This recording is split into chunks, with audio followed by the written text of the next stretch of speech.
अस्सलाम वालेकुम। क्या उम्मीद करते हैं कि आप खैरियत होंगे और हम दुआ है कि आप हमेशा खुश रहें, हंसते और मुस्कुराते रहें और इसी तरह में अपना प्यार दिखाते रहें।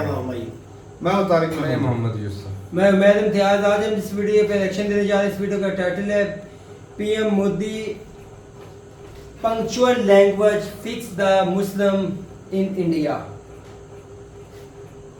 क्या बात है जी। तो भाई साहब पीएम मोदी ने भाई एक रैली में बोल दिया कि भाई जो वक्फ बिल का जो अमेंडमेंट लाया गया है उसका भाई साहब मुसलमान जो जवान है उसको बहुत फ़ायदा होगा और जो पंक्चर लगा रहे हैं वो अब जो है वो तरक्की करेंगे। तो देखते हैं वीडियो बड़ी इंटरेस्टिंग वर्ल्ड फेयर की वीडियो का लिंक आपको डिस्क्रिप्शन में मिल जाएगा, जरूर विजिट कर लें। कौन करते हैं 3 2 1 वीडियो स्टार्ट। नमस्कार दोस्तों। तो प्रधानमंत्री नरेंद्र मोदी के एक बयान के ऊपर एक बहुत बड़ी कंट्रोवर्सी हो गई है और ये बयान मुस्लिम से रिलेटेड था। तो प्रधानमंत्री नरेंद्र मोदी एक्चुअल में हरियाणा के हिसार का जो इनॉग्रेशन सेरेमनी थी एयरपोर्ट की, वहाँ पर अपना भाषण दे रहे थे और उस भाषण के दौरान उन्होंने कहा कि जो हमने वक्फ अमेंडमेंट एक्ट लेकर के आए हैं, हम उस वक्फ अमेंडमेंट एक्ट से हमने इतनी चीज़ें चेंज कर दी हैं कि अब उस वक्फ प्रॉपर्टी का सही इस्तेमाल होगा और मुस्लिम्स जो को और पंचर जोड़ने की ज़रूरत नहीं पड़ेगी। अब ये लाइन कि मुस्लिम्स को पंचर जोड़ने की ज़रूरत नहीं पड़ेगी जैसे ही बोला गया, मेरे मुसलमान नौजवानों को साइकिल के पंक्चर बना करके जिंदगी नहीं गुजारनी पड़ती। इसको तमाम तरीकों से, अब ये पूरा मैं आपको इसमें सब फैक्चुअल इन्फॉर्मेशन दूंगा, अपने तरफ से मैं आपको कुछ भी नहीं बोलूंगा, आप बताइएगा कितना सही है कितना गलत है और उसके ऊपर जो लोगों ने इसका जो बयान आया वो मैं आपको सीधा बता दूंगा। नीदर दिस और नीदर दैट वाला काम नहीं करेंगे, एकदम बिल्कुल न्यूट्रल रह के मैं आपको सारी बातें बताने की कोशिश करूंगा कि इसमें सब में हुआ क्या है एग्जैक्टली। तो ये बात बोली गई और उसके बाद एक बहुत बड़ी कॉन्ट्रोवर्सी छिड़ गई। अपोजिशन की तरफ से भी रिमार्क्स आए, बहुत सारे मुस्लिम एमपीज जो अभी पावर में उनकी तरफ से रिमार्क आए, ओवैसी की तरफ से काफ़ी रिमार्क्स आए इसके ऊपर लेकर के। तो समझते हैं पूरा मामला हुआ क्या है। पर वीडियो में आगे जाने से पहले एक छोटी सी अनाउंसमेंट अनअकैडमी टीम की तरफ से कि अनअकैडमी ने अपने यूपीएससी सीएससी के सभी कोर्सेज में आपको 60% का डिस्काउंट यहां पर दे दिया है और 60% के डिस्काउंट के साथ आपको यहां पर 12 मंथ्स का फ्री एक्सटेंशन भी मिल जाएगा। और जो हमारे बैचेस हैं अभी 2028 के लिए 2026 के लिए सारे बैचेस लॉन्च हो चुके हैं। डिस्क्रिप्शन में उसके लिंक है, उसमें आप जा करके इन बैचेस के बारे में ज़्यादा जानकारी ले सकते हैं। प्लस जो हमारी फैकल्टीज़ हैं, टॉप फैकल्टीज़, वो आपको इन बैचेस में पढ़ा रही होंगी। अब आते हैं अपने टॉपिक के ऊपर वापस। तो हरियाणा के हिसार में एक एयरपोर्ट की इनॉग्रेशन सेरेमनी थी जिसके लिए प्रधानमंत्री नरेंद्र मोदी को वहाँ पर बुलाया गया था।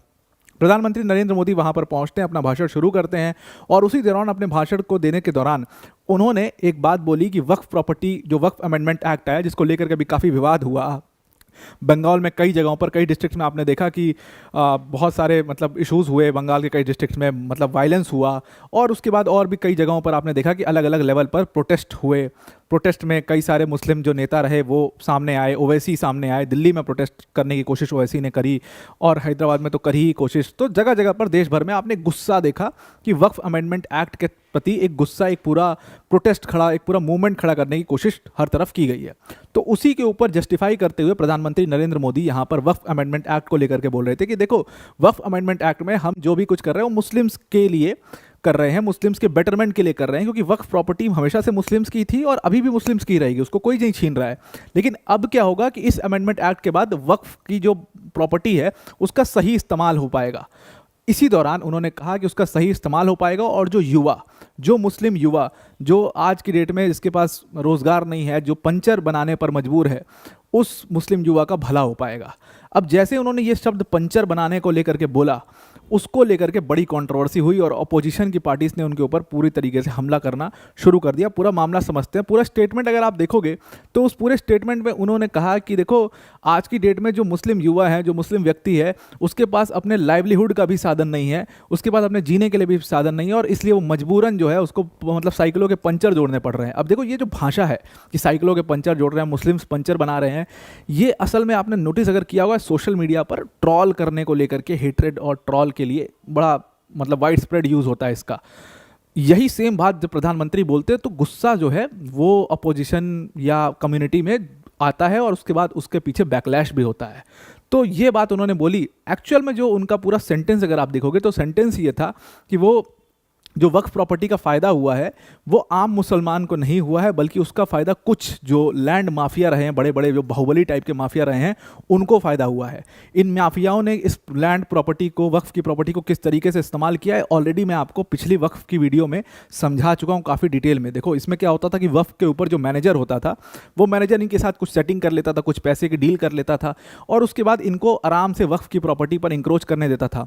प्रॉब्लम ये थी कि सर्वे प्रॉपर होता ही नहीं है, ऑडिटिंग होती नहीं है उसकी, तो कभी ये पता ही नहीं लग पाता था कि वक्फ की प्रॉपर्टी के ऊपर इंक्रोचमेंट है किसी माफिया का। उत्तर प्रदेश में बड़े बड़े माफियाओं के आपने देखे घर और मकान और दुकान टूटते हुए देखे हैं, वो सब इसीलिए टूटे हैं क्योंकि वो सब वक्फ की कहीं ना कहीं प्रॉपर्टी पर इंक्रोचमेंट्स थी।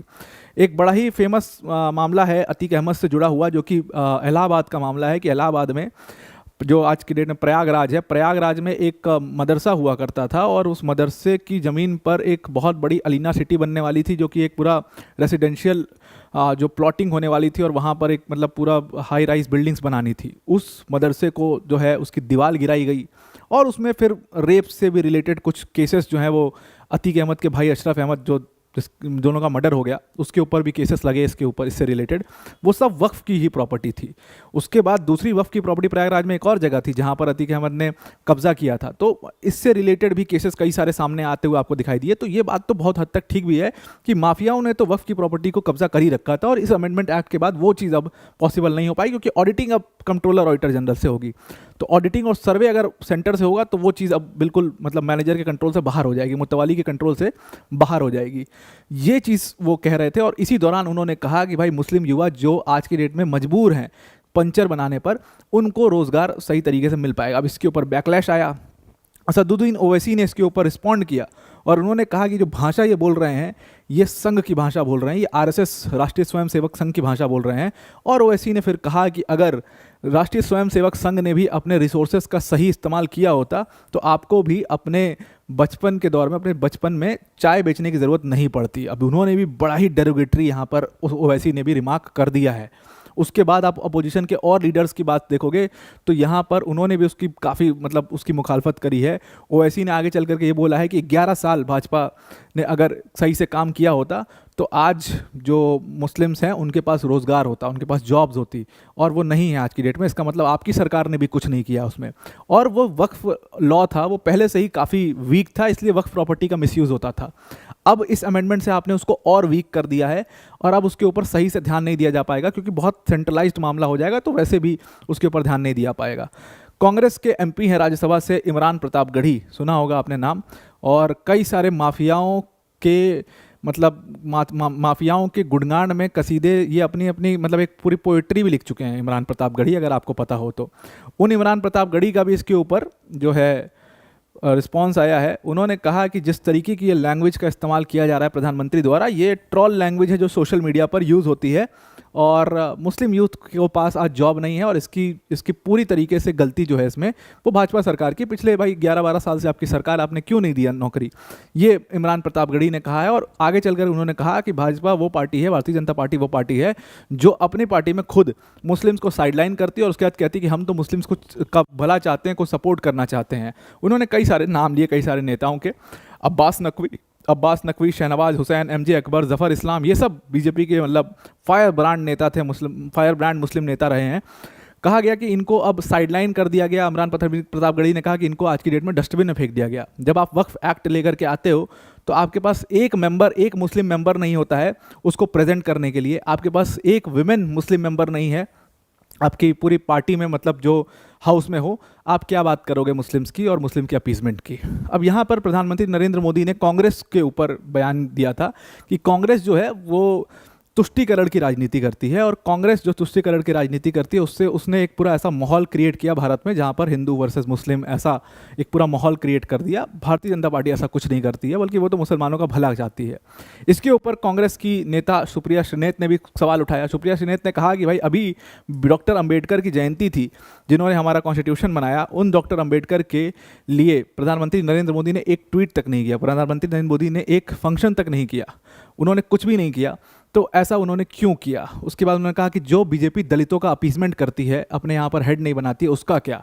जो एक भी चीफ मिनिस्टर बीजेपी का दलित कम्युनिटी से नहीं आता है, उसका क्या? ये सारे सवाल प्रधानमंत्री के ऊपर दागे गए और उसके बाद उन्होंने तमाम दुनिया भर की बात बोली कि कांग्रेस में आप सवाल करते हो कि कांग्रेस में कोई मुस्लिम पार्टी चीफ नहीं है, तो भाजपा में कौन सा मुस्लिम पार्टी चीफ रहा है, एक नाम गिनवा दीजिए और आप खुले मंच पर हमसे चर्चा कर लीजिए, हम आपको उसका जवाब दे देंगे। तो उन्होंने कहा कि प्रधानमंत्री नरेंद्र मोदी का जो बयान है कांग्रेस के ऊपर वो पूरी तरीके से बेबुनियाद है, वो अपने घर में नहीं देख रहे हैं और दूसरी तरफ कांग्रेस को वो दोषी ठहरा रहे हैं, जो कांग्रेस 10 साल से सरकार में नहीं है। 10 साल से सरकार में आप खुद हो और खुद ही आप कह रहे हो कि मुस्लिम्स के पास जॉब नहीं है, तो मतलब इसका मतलब है कि आपकी सरकार ने मुस्लिम्स के लिए, माइनॉरिटीज़ के लिए या दलित कम्युनिटी के लिए या किसी के लिए भी कुछ भी नहीं किया है और सिर्फ कुछ लोग जो हैं उनका इसमें भला हुआ है। और यही सेम इल्ज़ाम मतलब नरेंद्र मोदी जी ने, भाजपा ने कांग्रेस के ऊपर भी लगाया कि कांग्रेस ने भी जब राज किया 60 साल तक तो सिर्फ कुछ फंडामेंटलिस्ट का फ़ायदा हुआ, जो असल में ग्राउंड लेवल के लोग थे, जो दलित कम्युनिटी थी या माइनॉरिटीज़ थी, सिर्फ उनका इस्तेमाल किया गया तुष्टीकरण की राजनीति करके और उससे सिर्फ और सिर्फ उनका नुकसान हुआ। वो जहां 60 साल पहले थे वहीं आज भी हैं और वो उससे कभी निकल नहीं पाए।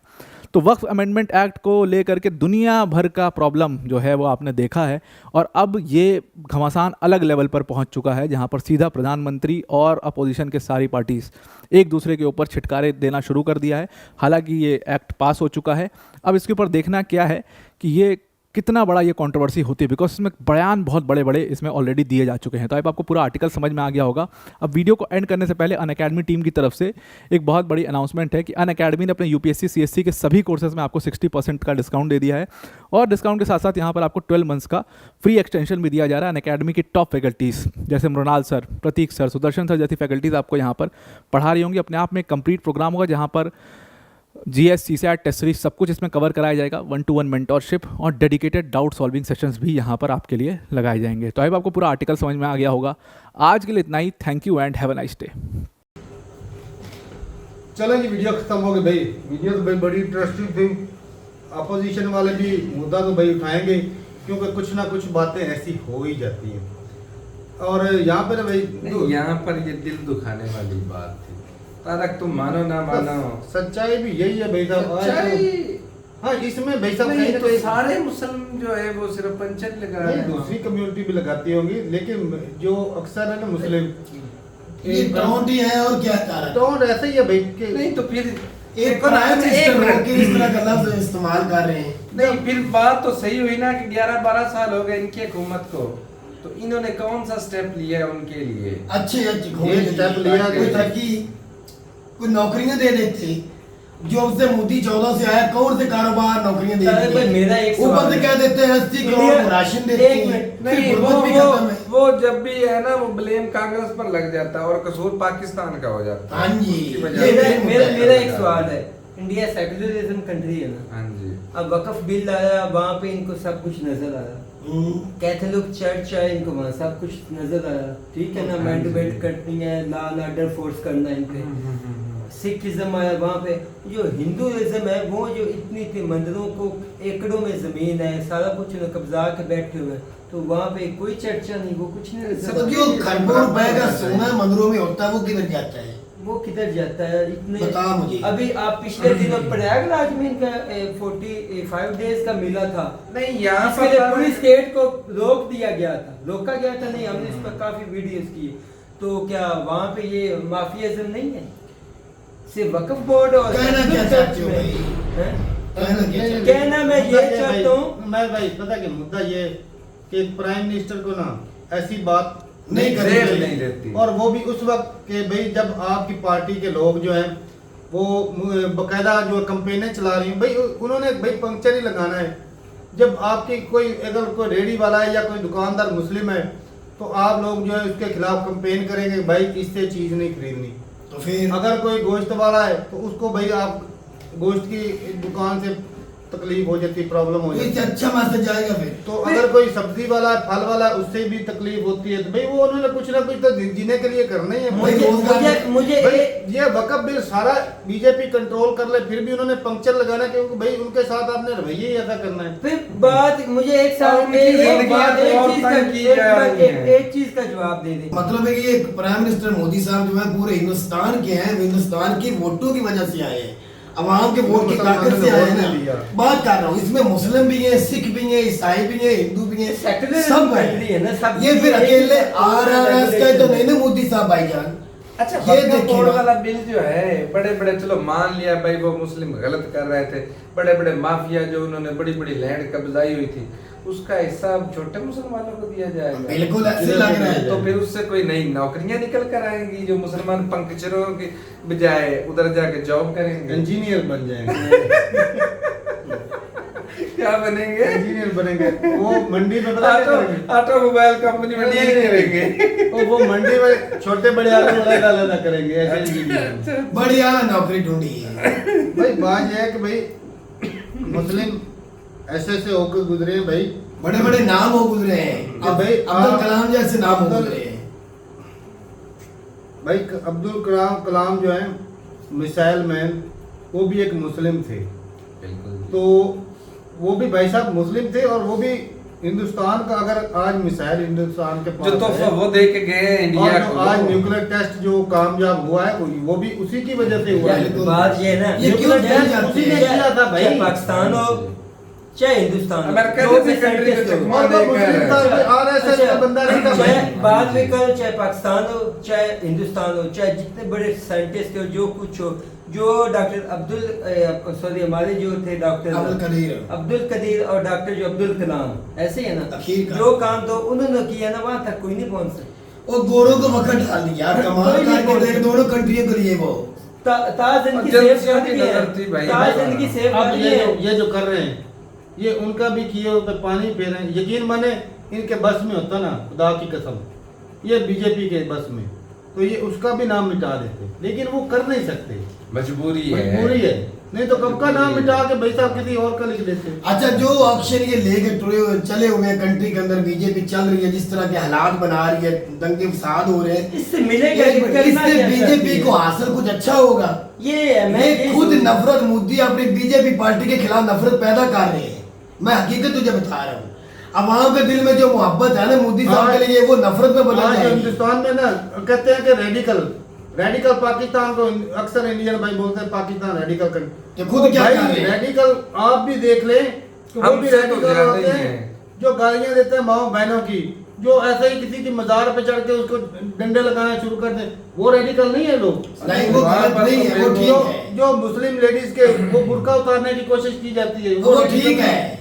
वो भाई एक वहाँ पर भाई साहब हिंदू खतरे में हाँ जी। हैं, उनके खतरे को दूर किया जा रहा है, समझा करो। वो भाई सबसे ज्यादा हिंदुस्तान में हिंदू हैं, फिर भी वो खतरे में वो हैं। खतरे में है, फिर भी वो खतरे में हैं। खतरे में है। क्या इसलिए बात उनके कोई नहीं खतरे में, लेकिन ये भाई सीधी बात है कि जब इस तरह के कोई कोई एक प्राइम मिनिस्टर, वो भी एक होता ना भाई अनाड़ी, वो भी नहीं, तीसरी दफा बने हैं, और फिर वो ऐसे वर्ड यूज करेंगे तो फिर लैंग्वेज बहुत मायने रखती अवैसी है। ने भी गलत बात दुनिया कह के दिया। जो अच्छे लीडर हैं उनमें मोदी का नाम आता है, वो दुनिया चाय के वाला अच्छे जुमला लीडरों में। इस्तेमाल करके। अजीब बात है यार, इस वो तो बंदे खुद की। बोलते हैं मोदी साहब मैं तो चाय वाला हूँ। तो चाय बेचते पंक्चर रहेंगे, वालों को इसमें खाना क्या वो तो खुद नहीं जल देना मान रहे चाहिए। हैं।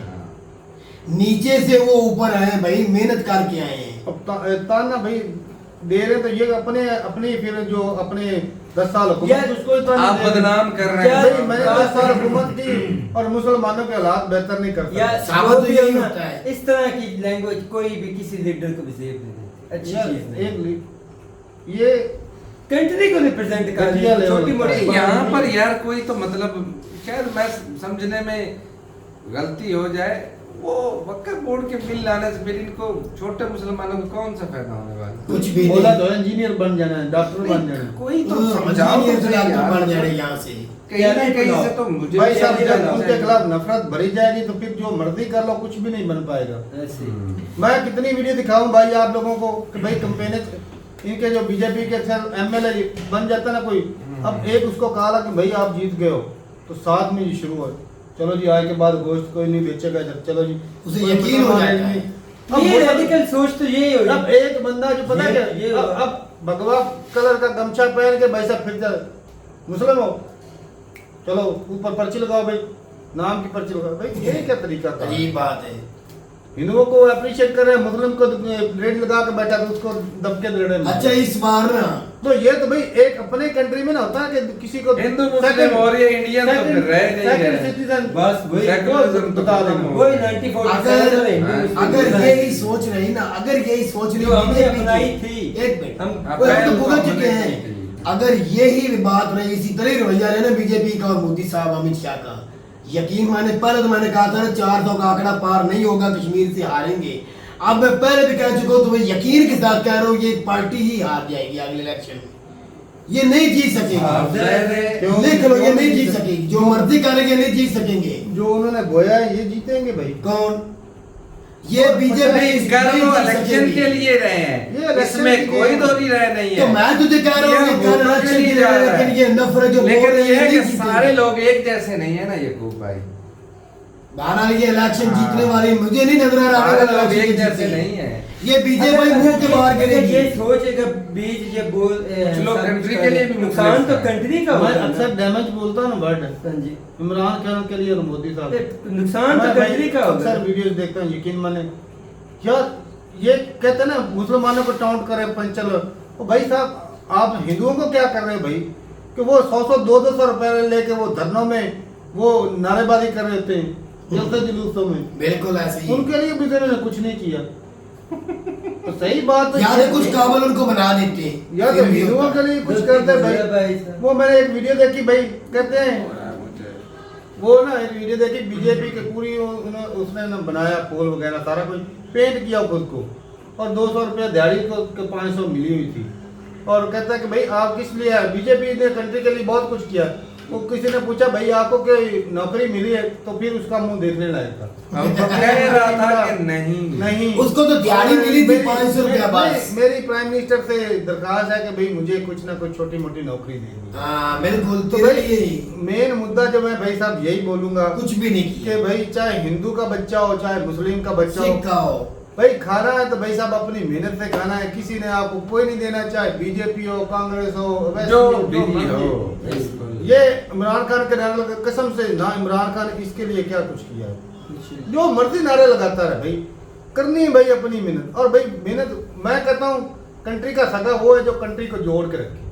बस और जो कंट्री के लोगों को आपस में फूट डाल रहा है, मैं कहता हूँ वो कंट्री का कभी सका हो ही नहीं सकता। किसी सही चीज बात के है, सगा। इसमें कोई दो राय चलो नहीं। जी भाई, लेकिन भाई जो रेडिकल लोग हैं या जो हिंदू सपोर्टर हैं भाई अपनी कम्युनिटी को सपोर्ट करो, अच्छी बात। लेकिन उसकी अपनी सपोर्ट के लिए किसी दूसरी के खिलाफ नफरत करना वो गलत चीज है। बिल्कुल आप किसी भाई को गुस्सा नहीं करना चाहिए, हकीकत देखनी चाहिए। हकीकत यही है भाई कि भाई खतरे में है ना भाई, हिंदू भी उतना ही है जितना मुसलमान, उतना हिंदू खतरे में भी है। क्योंकि अगर जब बेरोजगारी का डाटा देखा जाता है ना, तो उसमें सबसे ज्यादा संख्या जो है हिंदुओं की होती है, मुसलमानों की है ही तो दाल में वो ज्यादा। हाँ। तो ठीक है भाई, अपनी रात रूपता ही कमेंट सेक्शन में। और बाकी भाई सरकारें जितनी भी आई है ना, खुदा के कदम खाने के लिए आती हैं। एक पॉलिटिशियन की सैलरी कितनी होती है?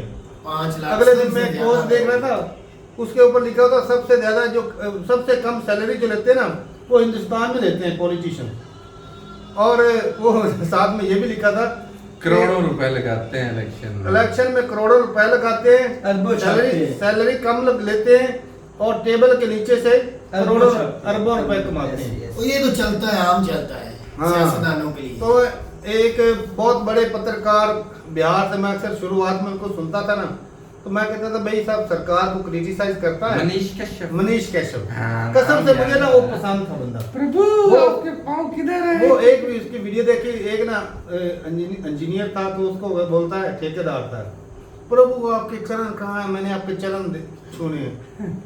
कहता है हुआ क्या भाई? कहता 10 साल हो गया आपने रोड अभी तक मुकम्मल नहीं किया। ऐसे ही अब तो वो वो बंदा। एमएलए नहीं हावड़ा बना ब्रिज हुआ। के ऊपर जाता है भाई साहब, थूक जो ऊपर थूकते ना ब्रिज के ऊपर, बहुत वहाँ थूक होता उसको बेइज्जत कर रहा था। बीजेपी के खिलाफ Criticize बात- करता था अब उसको हुकूमत बीजेपी को। की टिकट मिल गई, बीजेपी का वो मेंबर बन गया। वो कहता है भाई साहब हिंदुस्तान तो पहले पैदा ही नहीं हुआ था, 2014 के बाद हुआ पैदा। ऐसे ही हकीकत है। तो ये बात होती है भाई साहब, लालची लोग होते हैं ना, ऐसे। पैसे के लिए बंदा ना टुट से- शख्सी अपना इंडिविजुअल ईमान, जो सब कुछ बेच देता है कसम से। तो भाई सिंपल सी बात है, जब पॉलिटिशियन अपना इंडिविजुअल सोचते हैं ना, तो जो Country कंबाइन फिर होती है नहीं ना रहती। कंट्री, वो बिखर जाती है। भाई मेरा एक सिंपल सा सवाल है, यूनिटी में मैं छोटा था बचपन से पढ़ता आ रहा हूँ भाई साहब, यूनियन इज स्ट्रेंथ। बस भाई साहब एकता में ताकत है। तो भाई देख ले भाई साहब कौन इकट्ठा कर रहा है, कौन जो है अलग कर रहा है, कौन जोड़ रहा है, आपकी समझदार के लिए इशारे काफी है। तो ठीक है भाई, अपनी रात जरूर आइएगा कमेंट सेक्शन में। बाकी कंट्रीब्यूशन मुसलमानों का भाई साहब आप भी देख लें, इंटरनेट पे लिखे भाई साहब सारा आ जाता है। मुसलमानों ने जो कुछ किया है ना हिंदुस्तान के लिए, ये जो रॉकेट या मिसाइल सिस्टम है ना, ये टीपू सुल्तान की वजह से है। जो हिंदुस्तान में आज है ना, ये उसकी देन है। हाँ जी। तो ठीक है, और जो मिसाइल मैन वो भी एक मुस्लिम था, ये चीज़ को मत भूलिएगा। तो ठीक है भाई, मिलते नहीं वीडियो के साथ, तब तक के लिए इजाज़त दें। अल्लाह हाफिज़।